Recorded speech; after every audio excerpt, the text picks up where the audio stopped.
Hello गाइसहरू, आफ्ना घरको Cola हो यो। एकदम स्पेसल केरा हो, मर्चावानी केरा हो। एकदम घिउ केरा पनि भन्छन्।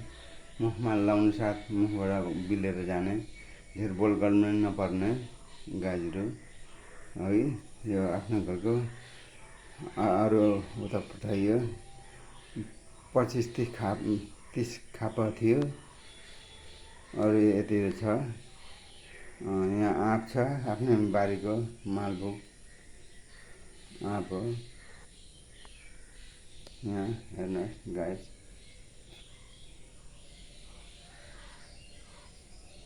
यहाँ आँपहरू नयाँ सिजनहरू लगाइरहेको छु, फलफुल। अब यता आँपको अचारहरू यता यहाँ पनि छ, भिन्डी फर्सी।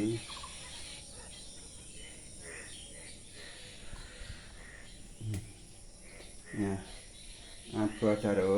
अरू किचनको सामानहरू, गाजरहरू, खेसारीको दाल हो, खेसारीको मुङको सबै कुरा छ। कालो दाल, यहाँ घिउहरू। अब यहाँ झाडु लाउन आँटेको, खेतको काम गर्दा गलेर के हाम्रो बारीको धान पनि बिउ यत्रो भइसक्यो।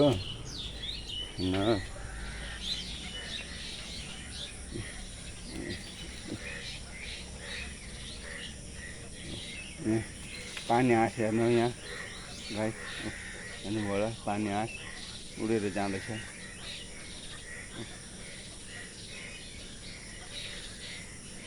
यहाँ धानको बिउ हो। यो त अब के हेरेर राख्नु होला है। यहाँ जङ्गली कुखुरा छ, हो त्यहाँ पर बसिरहेछ।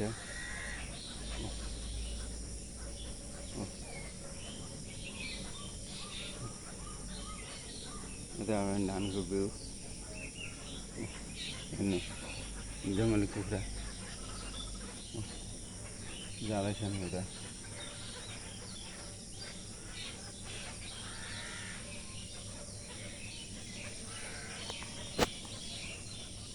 ल के कस्तो छ, अब हाई गर्ने मान्छे पनि छैन, केही गर्ने पनि छैन। म आफै क्यामेराम्यान हो, आफै गर्दैछु, आफै बोल्दैछु। अब जे जस्तो हुन्छ साथ सपोर्ट गरिदिनु होला भन्ने अनुरोध छ।